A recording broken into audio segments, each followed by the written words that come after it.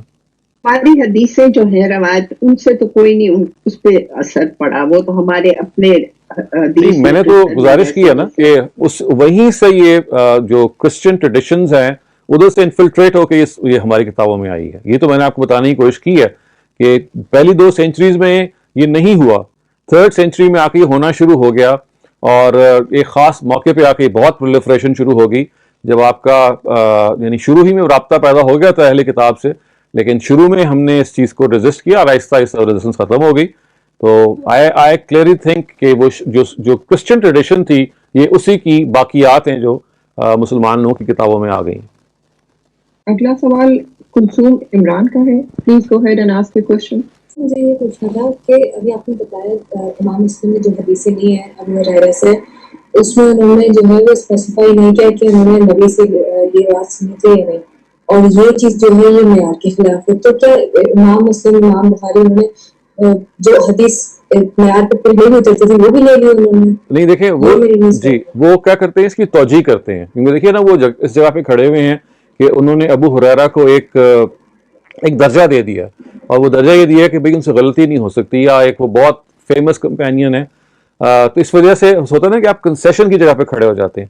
تو وہ یہ کہتے ہیں کہ ابو ہریرہ نے اگر یہ بات نہیں بتائی کہ انہوں نے سنی ہے تو انہوں نے کسی اور سے سنی ہوگی، یا کوئی نہ کوئی ایسا پہلو ہوگا کہ جس کے بارے میں وہ ڈائریکٹلی تو نہیں کہہ سکے، لیکن ہم ابو ہریرہ کی بنیاد پہ یہ نہیں کہہ سکتے کہ وہ کچھ جھوٹ بول رہے ہوں گے. تو معیار کے لحاظ سے تو وہ یہ مانتے ہیں کہ یہ غلط ہے، لیکن وہ ساتھ یہ نہیں مان سکتے کہ ایک صحابی جو ہے یہ غلطی کر سکتا ہے. وہ کہتے ہیں کہ نہیں، اس کی کوئی نہ کوئی ہمیں توجیہ کرنی چاہیے، کوئی نہ کوئی مسئلہ ہوگا جس کی وجہ سے انہوں نے اس کی صراحت نہیں کی، یہ ہم کیسے مان لیں کہ انہوں نے یہ بات نہیں سنی. تو وہ حسن ظن کی جگہ پہ، یا ایک لحاظ سے آپ کہہ لیجیے تجزیہ کرنے کی جگہ پہ، وہ رعایت دینے کی جگہ پہ کھڑے ہو جاتے ہیں. ہم لوگوں کی کنٹینشن یہ ہے کہ جب آپ دین کے معاملے میں کوئی بات کو انٹرپریٹ کر رہے ہیں، اور خاص طور سے جب وہ قرآن میں نہیں ہے بلکہ قرآن کے خلاف ہے، تو پھر تو یہ it is all the more important کہ روایت کے اندر اگر کوئی بات آ رہی ہے تو it has to be specified کہ پروفٹ نے وہ بات کہی ہے کہ نہیں کہی. تو اس کیس میں یہ بہت امپورٹنٹ ہو جاتا ہے ان کی سماعت کرنا. تو خلاصہ یہ ہے کہ امام مسلم اور امام بخاری جو ہیں ان کا معیار وہی ہے کہ صراحت ہے سننے کی، لیکن اس معاملے میں ایز اے سیڈ کہ they sort of gave concession to a صحابی کہ ٹھیک ہے اگر انہوں نے اس کی صراحت بیان نہیں کی، یعنی اس کی تصریح نہیں کی، اس کو اسپیسیفائی نہیں کیا، this could be some reason that we are perhaps not gauging, but this does not mean that he had not heard it from him. Next in queue is Boris Raza, so please go ahead. سر میرا سوال یہ ہے اس کے حوالے سے کہ یہ جو نزول مسیح کی جو روایات ہم تک پہنچی ہیں، اس میں تو بیسکلی یہ ہمارا جو عقیدہ ختم نبوت ہے یہ اس کو کانٹرڈکٹری نہیں بنا رہا، جبکہ ہمارے پاس تواتر کے ساتھ یہ عقیدہ جو ہے نا منتقل ہے. خیر عقیدہ تو جیسے کہنا بھی نہیں چاہیے، یہ ایمان ہے ہمارا. تو اس میں جیسے کتاب مسلم کی کتاب میں کتاب الفتن میں یہ روایت موجود ہے کہ جب وہ عیسیٰ علیہ السلام آئیں گے تو لد کے مقام پر جب وہ دجال کو قتل کریں گے تو وہاں پہ تو اللہ تعالیٰ وہی ان کے اوپر کر رہے ہوں گے. تو آپ یہ نہیں سمجھتے کہ یہ سب سے بڑا کانٹرڈکشن ہے ہمارے اس عقیدے کے بارے میں؟ اگر ہم اس سے مانیں تو ہمارا عقیدہ ہی جو ہے وہ یعنی خراب ہو جائے گا. یعنی اس کو پھر کس جگہ پہ ہم رکھیں گے اگر ہم قبول کرتے ہیں؟ جی مجھے تو آپ سے اتفاق ہے، لیکن میں نے اس لیے اس کو مینشن نہیں کیا کیونکہ ہمارے جو ٹریڈیشنل علماء ہیں وہ اس کی توجیہ کر دیتے ہیں، اور اس توجیہ کو اگرچہ ایکسیپٹیبل تو نہیں ہے لیکن بہرحال اگر اس کو مان بھی لیا جائے اس توجیہ کو، تو میں نے کہا کہ دیکھیں اعتراضات پھر یہ پیدا ہوتے ہیں. وہ توجیہ یہ کرتے ہیں کہ وہ کوئی نئی نبوت لے کے نہیں آئے، وہ پہلے سے نبی تھے، اور وہ جس کو وہ کہتے ہیں نا کہ وہ اب اگر آئیں گے تو وہ امتی نبی ہوں گے. امت تو نبی صلی اللہ علیہ وسلم ہی کی ہے، نبی صلی اللہ علیہ وسلم ہی کی کا جو پروفٹ ہو رہا ہے وہ چل رہا ہوگا. تو ایک پہلے سے موجود پروفٹ اگر دوبارہ آ رہا ہے تو یہ کوئی نیا پیغمبر نہیں آ رہا، یہ ختم نبوت کی کوئی نقیض چیز نہیں ہے. It's not contradicting that. تو یہ اس کو ایسے بیان کرتے ہیں کہ ایک سابق نبی جو پہلے سے نبی کے نبوت کے منصب پہ فائز تھا وہ دوبارہ آ رہا ہے، کوئی نیا نبی نہیں آ رہا. تو کیونکہ وہ اس کی توجیہ اس طرح سے کرتے ہیں جو ظاہر ہے مطلب ایک بہت زیادہ کوئی سیٹسفیکٹری توجیہ نہیں ہے، لیکن دیکھیں ان کی مشکل آپ سمجھیں کہ سیاستہ کے اندر چونکہ روایتیں اتنی زیادہ آ گئی ہیں کہ ان کے لیے اب یہ مشکل ہو گیا کہ وہ ختم نبوت کو کیسے ریکنسائل کریں. تو ان کی ریکنسیلیشن اس لیے بہت سمپل ہے کہ بھئی he is not a new prophet, he is just a previous prophet who has come again. Sir مگر اس کے اگر ان کی توجہ کو جیسے آپ کہہ رہے ہیں اگر ہم مان بھی لیں تو آپ نہیں سمجھتے اس کی وجہ سے پھر بہت سارے جو ہیں وہ ایسے دروازے کھلتے ہیں جس کو پھر ہم کیسے بند کریں گے، خاص طور پہ مرزائیت وغیرہ کے معاملات میں ہو سکتا ہے. ہاں جی آگے اور بھی بالکل اس ایسے طرح ہی کی ہے، چیزیں جو ہیں ایسا ہی ہے کہ آپ اگر ایک چیز کو مان لیں گے تو پھر کس طرح سے آپ بہت سارے اور چیزوں کو چیک کریں گے. لیکن جیسے میں نے کہا کہ دیکھیں چونکہ یہ روایتیں اپنی اصل میں قرآن کے خلاف ہیں اور آپس میں متضاد ہیں، تو یعنی جو چیز اپنی اصل ہی میں ختم ہو جاتی ہے اس کے بارے میں یہ توجیہ کرنا کہ کوئی نیا نبی آئے گا یا نہیں آئے گا اس کی ضرورت نہیں پھر رہتی. یعنی ایک چیز جو اپنی اساس میں ختم ہو جاتی ہے تو پھر آپ یہ ایسے ہی ہے ایک چیز اپنی بنیاد میں ختم ہو جائے تو پھر کرالری میں جانے کی ضرورت نہیں پڑتی. ہم لوگ تو اس کو بالکل اپنی اساس میں اپنی بنیاد میں جب یہ چیلنج کر لیتے ہیں تو آگے کی باتیں تو پھر ظاہر ہے کہ سرے سے رہتی نہیں ہیں. سوال شبانہ انصاری کا ہے، so please go ahead and ask your question. سر مجھے یہ لگتا ہے کہ چونکہ ہم لوگوں نے قرآن کو سیکنڈری کر دیا ہے اور احادیث کو جو ہے ہم کہتے ہیں کہ احادیث جو ہے وہ قرآن کی تفسیر کرتی ہے، جی تو اس وجہ سے شاید ہمارے نزدیک اس کی کوئی اہمیت نہیں رہی ہے کہ قرآن کے خلاف بھی جا رہے ہیں تو ہم ان روایات کو جو ہے ابھی بھی برقرار کیا رکھا ہوا ہے. جی ایسا ہی ہے، مطلب اصولاً تو قرآن کے خلاف ہے تو پھر یہ تو یہی ختم ہو جانی چاہیے تھی. جی ایسے ہی ہے، لیکن چونکہ لوگوں نے ان کو قرآن کے خلاف سمجھا نہیں ہے. یہ آپ ایسے سمجھیے کہ جو لوگ ان کی توجیہ کرتے ہیں وہ یہ کہتے ہیں کہ یہ قرآن کے خلاف نہیں ہے، ہمیں ظاہر ان سے اتفاق نہیں ہے، تو وہ اس جگہ پہ نہیں کھڑے کہ آپ کی بات کو انہوں نے صحیح مان لیا اور پھر بھی وہ اصرار کر رہے ہوں کہ نہیں ہماری بات ٹھیک ہے. وہ تنقید کو، جو تنقید جیسے آج میں نے پریزنٹ کی، میرے استاد اس سے پہلے پریزنٹ کر چکے ہیں، اس تنقید کو درست نہیں مانتے، یعنی اس تنقید کو وہ وزن نہیں دیتے. اس وجہ سے آئی تھنک کہ یہ مسئلہ پیدا ہوا ہے. اور یہ بات الگ سے ٹھیک ہے کہ جو آپ نے بتائی کہ روایت کو اتنی اہمیت دینی شروع کر دی گئی ہے کہ اگر وہ بخاری میں یا مسلم میں آ گئی ہے تو پھر ہم یہ کہتے ہیں کہ شاید ہمیں سمجھ نہیں آئی، کیونکہ ان لوگوں نے تو اگر درج کر دی ہے تو اس میں غلطی نہیں ہوگی. اگر یہ ہماری سمجھ سے بالا تر ہے تو اس میں ہمیں اپنی سمجھ کا علاج کرنا چاہیے، نہ کہ روایت کو نکال دیں ہم. جی بالکل صحیح. اور یہ بھی بات ہے کہ بہت سی اسرائیلی روایات جو ہیں وہ ہماری قرآن کی بہت سی آیات کی تفسیر میں ہم لوگ بہت سی اسرائیلی روایات بھی شامل کرتے ہیں، تو یہ بھی ایسے ہی لگتا ہے کہ جیسے اسرائیلی روایات سے یہاں پر شفٹ ہوا ہے تھوڑا. ایسا ہی لگتا ہے. جی We are going to start a second round. So پہلا سوال کلثوم عمران کا ہے، تو پلیز پوچھیے. سر میرا پچھلے سوال سے ریلیٹڈ ہے، وہ مجھے یہ چیز پوچھنی تھی کہ قرآن سے جیسے ہم لوگ دیکھتے ہیں کہ اتنا کلیئرلی قرآن سے کچھ حدیثیں کنٹریکٹ کریں، جیسے پچھلی والی جو اسماعیل علیہ السلام کی تھی یہ بھی، تو اسی طرح کا سوال ہے کہ انہوں نے لیتے ہوئے یہ چیز نہیں دیکھی کہ قرآن سے یہ اتنا کلیئرلی کنٹریکٹ کر رہی ہے حدیث. دیکھیں میں نے جیسے کہ عرض کیا کہ اگر آپ امام بخاری کی بات کریں تو دیکھیے بخاری تو ایک اٹس ناٹ اے فنش بک، تو ہم امام بخاری کے حوالے سے یہ نہیں کہہ سکتے کہ اگر وہ فائنل ریویژن کرتے تو شاید کچھ نکال اور دیتے، کچھ اور کمی کر دیتے. لیکن ان کے ہاں اس اصول کو بھی آپ ذہن میں رکھیے کہ یہ جو قرآن سے کانٹراڈکٹ کرنا ہے یہ انہوں نے اس کا جائزہ یقیناً لیا ہوگا، لیکن اس جائزہ لینے کے بعد ان کو یہ محسوس ہوگا کہ یہ ایک انڈیپینڈنٹ بات ہے کہ اگر قرآن اس میں خاموش ہے تو یہ ایک نئی خبر ہے جو روایتیں دے رہی ہیں. پھر دیکھیے ذہن میں یہ بھی رکھیے کہ روایتوں کے بارے میں یہ تنقیح، یعنی یہ تنقیح کا کیا مطلب ہے، یہ اسپیسیفیکیشن کہ روایت جو ہے وہ قرآن مجید سے کوئی زائد بات نہ بیان کرے، یہ اصولین کی بحث ہے. اصولین کا کیا مطلب، جو اصول دین کے ماہرین ہیں، اصول فقہ کے ماہرین ہیں، جو یہ دیکھتے ہیں کہ قرآن اور حدیث کا ریلیشن شپ کیا ہے. جو روایت کو درج کرنے والے لوگ ہوتے ہیں وہ تو یہ دیکھتے ہیں کہ اگر وہ 5 معیارات جو سند کے ہیں اگر وہ پورے ہو جاتے ہیں تو پھر وہ یہ سمجھتے ہیں کہ ان روایتوں کو ہمیں ایکسیپٹ کر لینا چاہیے. تو اس وجہ سے آپ دیکھیے آپ اصل میں کر یہ رہے ہیں کہ اپنے سٹینڈرڈ سے ان کو ہم جج کر رہے ہیں، جو انفیئر ہوگا. انہوں نے اپنے سٹینڈرڈ کے لحاظ سے جو 5 سٹینڈرڈ بنائے روایت کی جج کرنے کے، اس میں ان کو محسوس ہوا کہ یہ پوری اترتی ہے. اور دیکھیے انسانی کاوش کے نتیجے میں غلطی تو ہو سکتی ہے بڑے سے بڑی، اور یہ جب کوئی غلطی پوائنٹ آؤٹ کر دیتا ہے تو دوسرے کی غلطی بڑی آسان لگتی ہے کہ یار اتنی بیسک بات ان کو نہیں پتہ تھی. لیکن اگر فرض کیجئے کہ آپ کے سامنے یہ تنقید نہ ہو یا یہ تفصیل نہ ہو تو ممکن ہے کہ ہم بھی اسی بات کو مان رہے ہوں جس کو وہ مان رہے تھے. تو یہ ہمیں الاؤنس دیتے رہنا چاہیے لوگوں کو.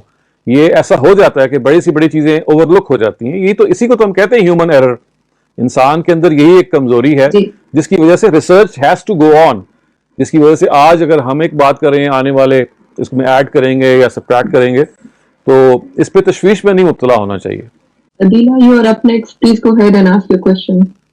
سر میں یہ پوچھنا چاہ رہی تھی کہ جیسے سورہ عمران کی جو آیت ہے اس کو تو چلیں وہ کہہ سکتے ہیں کہ وہ اس کو سینس میں نہیں لیتے, وہ کہتے ہیں بس اٹھا لیا گیا تو اس کو ایکسپلین کر دیتے ہیں اس طرح, لیکن وہ جو میرا خیال سے سورہ مائدہ میں ہے وہ مکالمہ جو حضرت عیسیٰ علیہ السلام اور اللہ کے درمیان ہے, اس کو یہ لوگ کس طرح سے پھر ایکسپلین کرتے ہیں؟ نہیں, وہ ان کو ضرورت نہیں ہے نا ایکسپلین کرنے کی. دیکھیے آپ اصل میں اس جگہ پہ کھڑی ہو گئی ہیں کہ بھئی میں نے جیسے کہا نا کہ قرآن مجید کو ریکنسائل کرنا ہے روایت سے. ہمارے ہاں جو جنرل طریقہ ہے روایت کو ریکنسائل کرنے کا وہ یہ ہے کہ بھئی دیکھیں اگر وہ انہوں نے 5 معیارات پورے کر کے ان کو درج کر دیا ہے, تو اگر وہ ریلیشن شپ ہمیں سمجھ میں نہیں آ رہا, کیونکہ یہ ہو نہیں سکتا کہ پروفٹ نے ایک اور بات کہیں اور قرآن ایک اور بات کرے. اس کا مطلب ہے ہمارا کوئی قصور فہم ہے, کوئی کمی ہمارے اندر ہے کہ ہم اس کو ریلیٹ نہیں کر رہے. امام شافعی نے جب الرسالہ کتاب لکھی, اس جو آپ کہہ لیں کہ اس نقطہ نظر کے چیمپئن ہے وہ حدیث کے ریکنسائل کروانے کے, تو انہوں نے یہ کہا کہ دیکھیے اگر ایک روایت سند کے لحاظ سے ٹھیک ہے اور آپ کو محسوس ہو کہ وہ قرآن سے مختلف بات بیان کر رہی ہے, تو اب آپ کو چاہیے کہ آپ توقف اختیار کریں, کہ اس لیے آپ کی جو سمجھ ہے اس میں کوئی پرابلم ہے, کیونکہ روایت تو ایسا ہو نہیں سکتا کہ نبی صلی اللہ علیہ وسلم کوئی قرآن کو کانٹراڈکٹ کریں یا قرآن سے مختلف بات بیان کریں. اس میں ہمیں اپنے قصور فہم کا اعتراف کرنا چاہیے. تو امام شافعی نے یہ بات لکھ کے, اس بات کو ترویج دے کے ایک پورا ذہن بنایا, جس کے نتیجے میں یہ مان لیا گیا کہ اگر روایت سندن ٹھیک ہے تو پھر ایسا نہیں ہو سکتا کہ وہ پھر نبی صلی اللہ علیہ وسلم کوئی قرآن سے کانٹراڈکٹری بات کریں گے, کیونکہ سورس تو ایک ہی ہے. اللہ کا پیغمبر جو ہے وہ اللہ ہی سے لے رہا ہے, ادھر سے وہ قرآن دے رہا ہے, ادھر سے وہ اپنی گفتگو دے رہا ہے. تو یہ پورا ایک نیریٹو تھا جو امام شافعی نے تخلیق کیا اور جو اس وقت پریویل کر رہا ہے ہماری ٹریڈیشنل تھاٹ کے اندر. تو آپ اس میں رکھ کے جب اس کو سمجھیں گے تو آپ کو سمجھ میں آ جائے گی.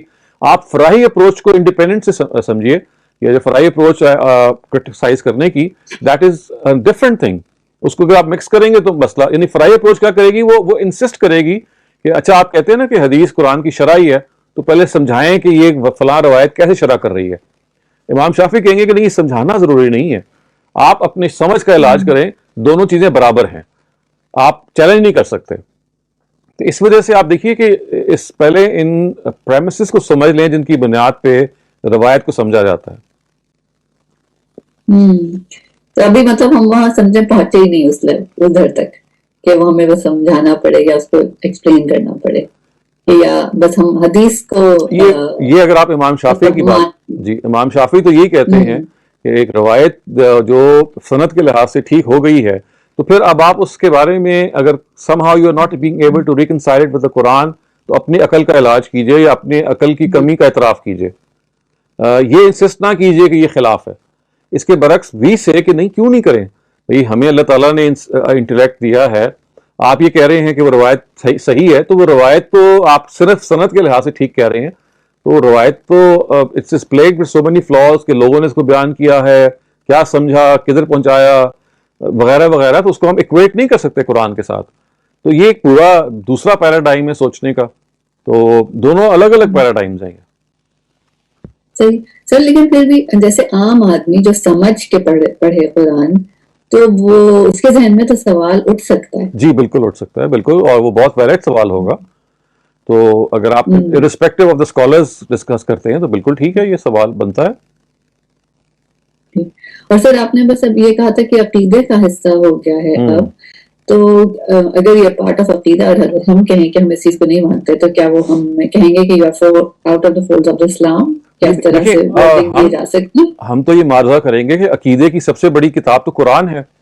عقیدے کو بیان تو قرآن کرتا ہے, کہ تو پہلے تو آپ بتائیے کہ کوئی چیز عقیدہ ہے تو قرآن میں کہاں بیان ہوئی ہے. تو جب لوگوں نے اس کو عقیدہ قرار دیا, تو یہ پھر عقیدہ تحاویہ کی طرح یا جو اور کتابیں ہیں جو عقائد پر ہمارے مدرسوں میں پڑھائی جاتی ہیں, ان میں تو درج کر دیا انہوں نے. اور ان کے ہاں چونکہ عقیدہ حدیث سے بھی ڈرائیو کیا جا سکتا ہے, تو انہوں نے ڈرائیو کر لیا. ہم انسسٹ کریں گے جی عقیدہ کی not be derived from conversation of the prophet, it has to come from the Quran. تو دیکھیے اساس میں, بنیاد میں اختلاف شروع ہو جاتا ہے. آپ کہتے ہیں جی عقیدہ جو ہے وہ قرآن کے علاوہ بھی کہیں اور سے آپ لے سکتے ہیں, ہم کہتے ہیں کہ نہیں, عقیدہ اگر آپ نے عقیدے کہیں اور سے لے لیا تو پھر تو قرآن کی کیا حیثیت رہ گئی؟ قرآن اور کیا کرنے آیا ہے اگر آپ نے اس میں عقیدہ ہی نہ کا بیان نہیں کیا تو. Taking next question from Imran Babar, so please go ahead.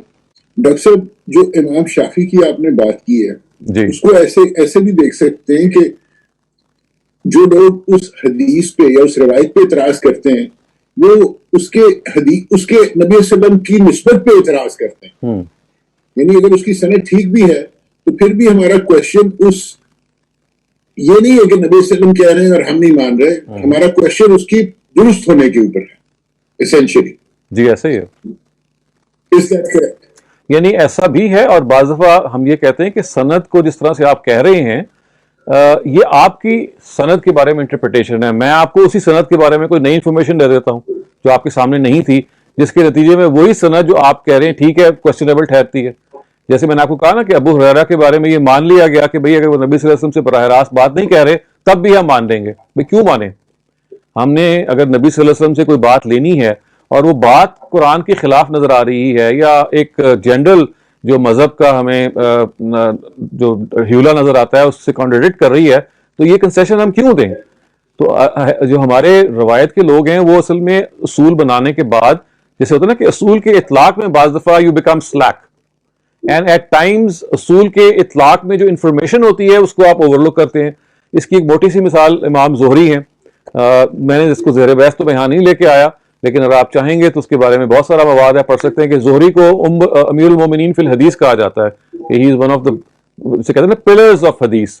اس کے برعکس جو انفارمیشن حدیثی کتابوں میں ہے جو لوگوں نے سامنے لے کے نہیں آئے وہ بالکل الٹ بتا رہے ہیں کہ وہ جھوٹ بھی بولتے تھے, ان کے اندر بھول چوک کا بھی موجود تھا, وہ روایت کا خود روایت بنا لیا کرتے تھے 4-5 باتوں کو اکٹھا کر کے, ان کے بارے میں بہت ساری نیگیٹو انفارمیشن بھی ہے. تو اس وجہ سے یہ ذہن میں رکھیے گا جس میں آپ کہتے ہیں نا کہ سند کو انہوں نے چیک کر لیا تھا, تو یہ ایک آربیٹری چیز ہے, کیونکہ سند کی بھی ری چیکنگ کی ضرورت ہوتی ہے بعض دفعہ, کیونکہ جو چیک کرنے کے نتیجے میں آپ ڈیٹا استعمال کر رہے ہوتے ہیں بعض دفعہ وہ ڈیٹا آپ کے سامنے پورا نہیں ہوتا. تو اس وجہ سے that is not a certain thing کہ بھی وہ سند لازمن ٹھیک ہوگی. یہ اب میں نے آپ کو بتایا کہ بہت سارے جو کرنٹ اسکالرز ہیں, تمنا عمادی ہیں, عبداللطیف رحمانی ہیں, اسی طرح سے حبیب الرحمان کاندلوی ہیں, شبیر احمد اظہر میرٹھی ہیں, یہ سارے ہندوستان کے اسکالرز ہیں پچھلے 1 صدی کے. ان سب نے یہ کیا کام کیا, انہوں نے سند کو دوبارہ ری ایگزامن کیا. ناصر الدین البانی ہیں جو البانیہ کے تھے, تو انہوں نے سند ہی کو ری اپلائی کیا. اس وجہ سے سند کے بارے میں بھی یہ دیکھ لیں کہ اگر امام مسلم اور امام بخاری نے کوئی سند پہ کام کر لیا ہے تو وہ کوئی حرف آخر نہیں ہے, کیونکہ سند کا کام بھی ایک ضمنی کام ہے, ایک اسپیکولیٹو کام ہے, اس کو امپروو کیا جا سکتا ہے. ڈاکٹر صاحب اسی طرح ایک اور روایت بیان کی جاتی ہے, آپ نے بات کی کہ اگر امام حضرت ابو ہریرہ نبی صلی اللہ علیہ وسلم سے روایت نہیں کر رہے, ایک اور حدیث عموماً بیان کی جاتی ہے حضرت علی سے کہ 2 لوگ میری وجہ سے جہنم میں جائیں گے, ایک میری محبت میں غلط کر کے اور ایک میری دشمنی میں. یہ بھی حدیث جو ہے مجھے ایک عجیب سی لگتی ہے کہ یہ کیسے ہو سکتا ہے. آپ نے اس کو دیکھا, آپ نے اس حدیث کو یہ بھی بیان کی جاتی ہے حدیث کے طور پہ. ایسی بہت ساری روایتیں ہیں, میں نے اس کو براہ راست تو نہیں دیکھا, لیکن اگر آپ نے دیکھنا ہو تو میں نے جیسے پہلے بھی عرض کیا تھا کہ حبیب الرحمان کاندلوی صاحب کی ایک پوری جلد ہے جو شیعہ روایتوں سے متعلق ہے, اور وہ بہت اہم ہے اس لحاظ سے کہ انہوں نے جتنی بھی جو غالی شیعہ روایتیں ہیں جس میں اس طرح کی ایکسٹریم باتیں بیان ہوئی ہیں اس کی انہوں نے بہت عمدہ توجہ تنقید کی ہے, سند کے لحاظ سے بھی اور متن کے لحاظ سے بھی, وہ آپ دیکھ سکتے ہیں. لیکن آن دا سرفیس آف اٹ ظاہر ہے یہ بات بالکل ٹھیک معلوم نہیں ہوتی. ڈاکٹر صاحب یہ جو بھی یہ نزول مسیح کی جو روایات ہیں, اب اس پہ آپ بھی جو کام کر رہے ہیں وہ بھی جیسے آپ نے کہا کہ یہ ضمنی کام ہے جو حدیث ہے, آپ بھی جو کر رہے ہیں, حضرت عیسیٰ علیہ السلام اگر واقعی آ گئے تو وہ ان کا کوئی آنے کا بھی میکینزم بیان کیا گیا ہے کہ وہ کس طرح آئیں گے, کیسے؟ وہ تو دیکھیں روایتیں بیان کرتی ہیں نا کہ وہ لط کے مقام میں آئیں گے, وہ 2 فرشتوں کے پروں پہ ہاتھ رکھے ہوئے نازل ہوں گے, نیچے آئیں گے, اس کے بعد مسلمان سب لوگ ان کا استقبال کریں گے, پھر ایک جنگیں ہوں گی, ان جنگوں میں وہ مسلمانوں کو لیڈ کریں گے. نماز میں بعض دفعہ قیادت کا ذکر آتا ہے, بعض دفعہ جو لوکل امیر ہے وہ قیادت کرے گا, لیکن ان کا اصل مقصد یہ بتایا گیا کہ وہ آ کے دجال کو قتل کریں گے, کیونکہ دجال will be standing as a hindrance to the final dominance of Islam. تو یہ ساری باتیں تفصیل تو روایتیں بیان کر رہی ہیں. تو وہ میں آپ کو جیسے میں نے کہا آپ کو میں بھیج دوں گا وہ روایتیں, آپ ان کو خود بھی اسٹڈی کر سکتے ہیں. تو ایک پورے کا پورا نیریٹو ہے جو پہ اس کی گرد بلڈ اپ ہوتا ہے. Please go ahead and ask your question. Doctor صاحب ذرا سی مجھے کنفیوژن اس لیے ہو رہی ہے کہ وی بلیو قرآن از کسوٹی, اور آپ نے ایک اپنے لیکچر میں سمجھایا تھا کہ according to the Abrahamic tradition everyone is a Muslim and all انبیاء brought Islam and Jews and Christians are deviant Muslims. تو یہ اتنی بڑی چیز جو ہے جو قرآن کے خلاف جا رہی ہے, تو how come we all can't agree on this؟ اگر ہم deviant بھی وہ ہوں تو مگر اتنی بڑی چیز جو قرآن میں ہے ہی نہیں, کیسے کرسچنز یا کچھ مسلمان لوگ بھی بلیو کرنے لگ گئے ہیں؟ دیکھیے میں نے تو کوشش کی ہے یہ بتانے کی کہ کرسچنز تو اس لیے بلیو کرنے لگ گئے ہیں کہ ان کی کتابوں میں ان کے خیال میں صاف طور سے درج ہے کہ عیسیٰ نے دوبارہ آنا ہے. مسلمان اس لیے بلیو کرنے لگ گئے ہیں کہ بے تحاشا حدیثوں میں اس کا ذکر آ گیا ہے, اور ان حدیثوں کو انہوں نے قرآن کے خلاف نہیں سمجھا اور یہ کہا کہ چونکہ ان کی سند ٹھیک ہے تو یہ ایک ایکسٹرا اطلاع ہے جو آپ کے پیغمبر دے رہے ہیں, یہ قرآن کے خلاف نہیں ہے. تو یہ آپ دیکھیں نا, ان سے ہمدردی کرتے ہوئے ان کی جو بات جیسے کہ وہ سمجھتے ہیں اس کے لحاظ سے سمجھنے کی کوشش کریں, اور یہ ذہن میں رکھیں کہ انسانوں کے فہم میں بہت زیادہ ویرائٹی ہوتی ہے. انسان مختلف پہلوؤں سے جج کر رہے ہوتے ہیں, اور ہیومن ایرر بھی انسان سے صادر ہوتا رہتا ہے, یہ ہم سب کی کمزوری بھی ہے. ہو سکتا ہے کہ جو باتیں میں نے آپ سے کی ہوں کل کے کوئی اس کی غلطی پوائنٹ آؤٹ کر دے. تو ہمیں تو اصل میں دیکھیے حق کی تلاش اور حق کی جستجو میں رہنا ہے, سچائی کی تلاش میں رہنا ہے. جہاں وہ نظر آئے, جس جگہ وہ نظر آئے, اس کے لیے ہمیں بےتاب رہنا ہے. یہ بات کہ کیا سچائی ہے کیا نہیں ہے, یہ تو ایک ایسی چیز ہے جو آپ کو ایلوڈ کر سکتی ہے, لیکن آپ کو ان سنسیئرٹی آف یور کویسٹ, اگر آپ اپنی اس سچائی کی تلاش میں سنسیئر ہیں تو خدا کے آگے بس یہ رویہ ہے جو چیک ہونا ہے. خدا نے آپ سے یہ نہیں پوچھنا کہ تم نے فلاں عمل جو کیا وہ تو دین کے خلاف تھا. نہیں, اگر آپ اس کے جواب میں یہ کہیں گے جی کہ میں نے اپنی عقل کو, اپنے فہم کو ہر لحاظ سے چھان پٹک کے کوشش کی تو مجھے تو یہ سمجھ میں آیا, تو کیا آپ خیال ہے کہ خدا آپ کو یہ کہیں گے کہ نہیں نہیں چونکہ یہ غلط تھا لہٰذا تم سے مواخذہ ہوگا؟ میرا خیال ایسا نہیں ہے.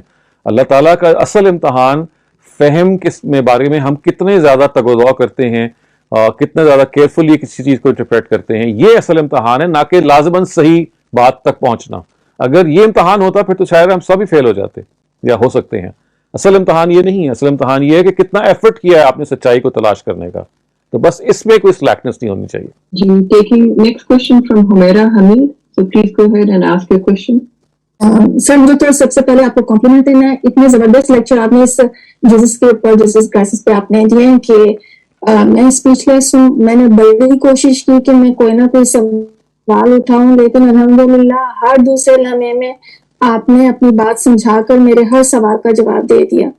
اور آج اگر میرے ذہن میں کوئی سوال آ رہا تھا وہ یہ تھا کہ کیا اتنی زبردست آپ نے ریسرچ کی ہے. میں نے گاندھی صاحب کو بھی اس پہ جیزس کے اوپر میں نے بہت ان کے ویڈیوز سنے تھے, ایک بار نہیں بار بار میں سنتی ہوں یہ چیزیں تاکہ بات دماغ میں میمورائز ہو جائے. تو آج میرے دماغ میں اگر سوال آیا شاید اس کا بھی آپ نے جواب دے دیا کہ کیا آپ نے یہ تمام ریسرچز دوسرے اسکالرس کے سامنے رکھی ہیں اور وہ اس چیز کو کیسے لے رہے ہیں, وہ کیسے آپ کو جواب دے رہے ہیں؟ تو میں نے جیسے کہا کہ میں نے ابھی کوئی 2-3 مہینے پہلے ہی ریسرچ کو مکمل کیا ہے, اگست کے مہینے میں. تو میرے ٹیچر غامدی صاحب, ان کو میں نے اپنی ریسرچ پیش کی. اس کے ظاہر ہے وہ تو انہی کی رہنمائی بھی میں نے ریسرچ کی ہے, لیکن اس کے علاوہ چونکہ یہ بنیادی طور پہ ابھی انگریزی زبان میں ہے اور ہمارے جو ٹریڈیشنل اسکالرز ہیں وہ کمفرٹیبل نہیں ہوتے, تو مجھے ابھی تک ان کی طرف سے تو کوئی رسپانس نہیں ملا. لیکن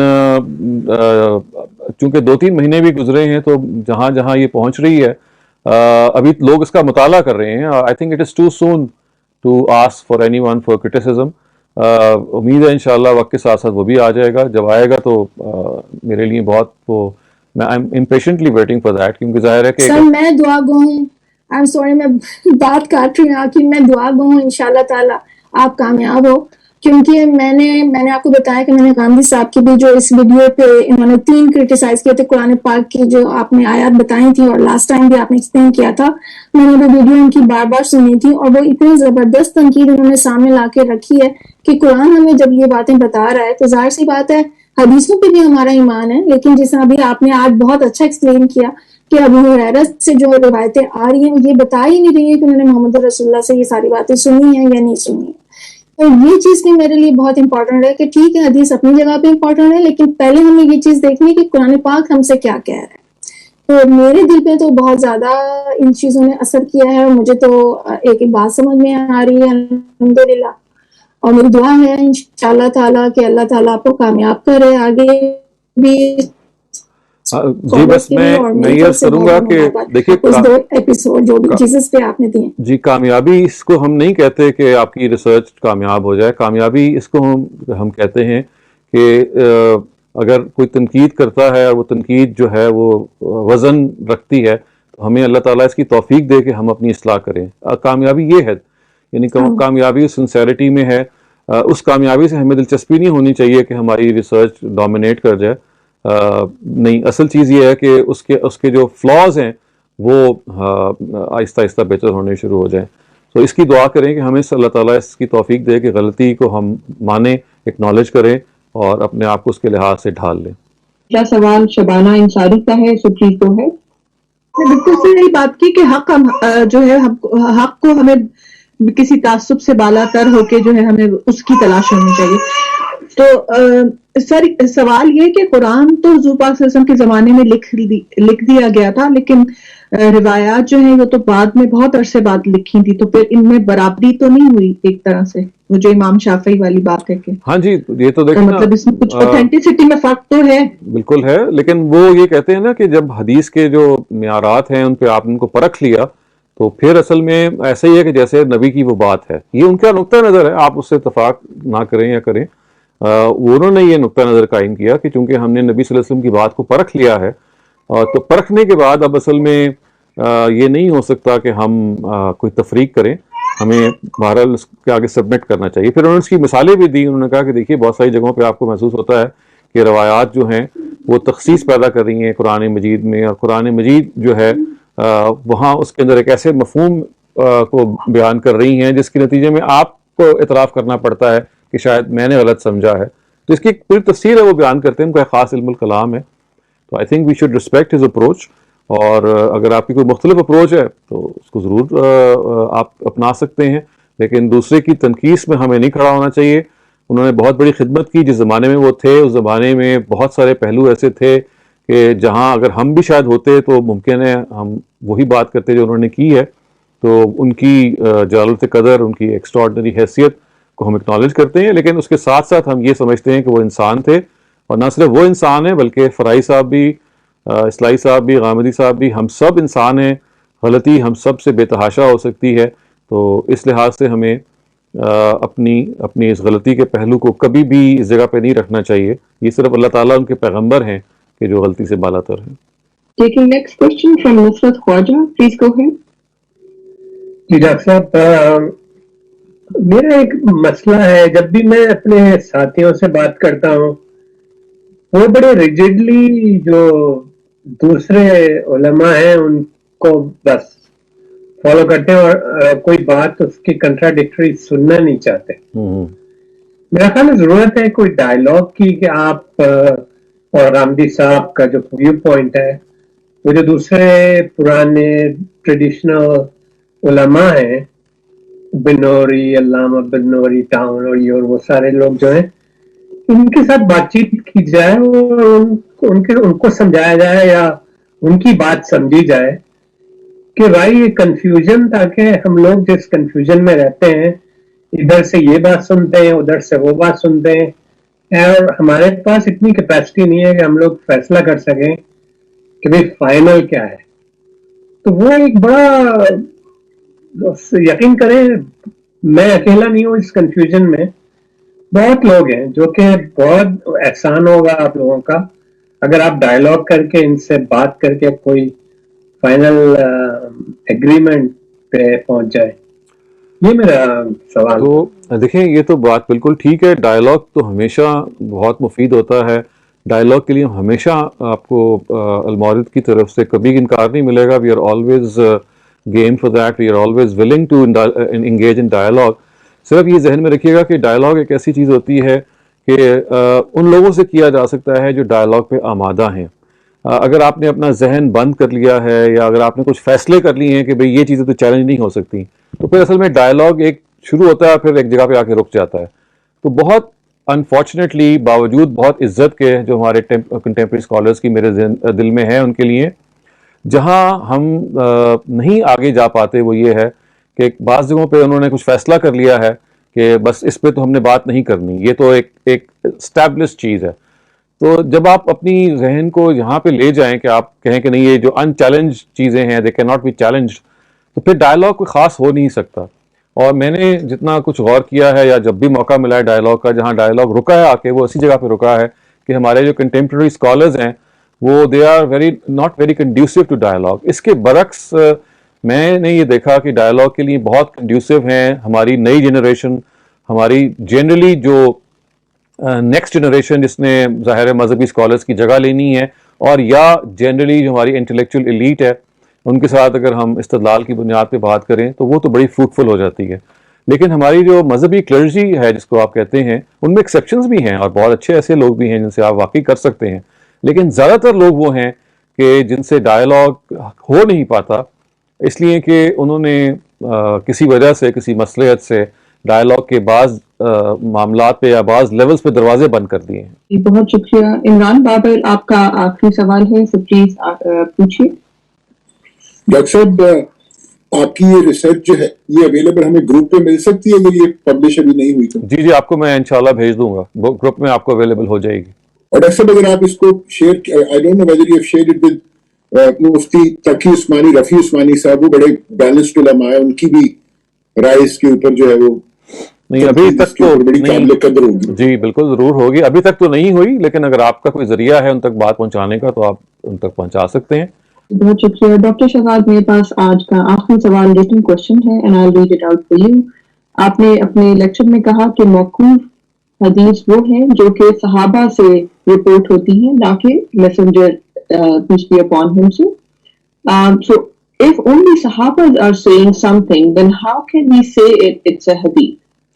دیکھیں اس کی وجہ یہ ہے، شاید میں نے بہت شروع میں بھی آپ سے کہا تھا کہ روایات کا جو لفظ ہوتا ہے نا، حدیث کا جو لفظ ہے، اس کا ایک ہوتا ہے ٹھیٹ اطلاق. ٹھیٹ کا مطلب ہے very pure in the strict sense of the word. وہ تو اصل میں نبی صلی اللہ علیہ وسلم ہی سے روایت پہ ہوتا ہے. لیکن وسعت میں ان لارجر کینوس بعض دفعہ جو صحابہ سے روایتیں ہیں ان کو بھی ہم حدیث کہہ لیتے ہیں، کیونکہ گمان یہی ہوتا ہے کہ جو صحابی بات کر رہا ہے وہ اپنی طرف سے نہیں کر رہا، اس نے پروفٹ ہی سے سنی ہوگی. لیکن چونکہ اس نے سننے کو بتایا نہیں بلکہ یہ کہا کہ میں کر رہا ہوں، لہٰذا ہم احتیاطاً یہ کہتے ہیں کہ نہیں یہ نبی کی بات نہیں ہے، صحابی کی بات ہے. تو یہ وہ ڈسٹنکشن ہے جو ہم پیدا کرتے ہیں. اور حدیث کا جو لفظ ہے وہ دونوں پہ بول لیا جاتا ہے. As I said in the strict sense کو اس کو بولا تو جانا چاہیے نبی صلی اللہ علیہ وسلم کے حوالے سے. اسی وجہ سے موقوف روایتوں کے لیے ایک مختلف لفظ ہے جو ہمارے محدثین اختیار کرتے ہیں. ان کو وہ کہتے ہیں آثار، یعنی اثر کہتے ہیں. اثر کی جمع آثار ہے، اور آثار کا مطلب ہے وہ روایتیں جو صحابہ سے ہیں، تو ان کو وہ آثار کہتے ہیں. لیکن ایز آئی سیڈ یہ حدیث کا لفظ in a larger sense, in a broader sense, وہ ان روایتوں کے لیے بول لیا جاتا ہے جو پروفٹ سے ہیں، اور ان روایتوں کے لیے بول لیا جاتا ہے کہ جو صحابہ روایت بذات خود کر رہے ہیں and they are not naming the prophet. بہت شکریہ. ایز آئی سیڈ کہ یہ ہمارا آج کا آخری سوال تھا.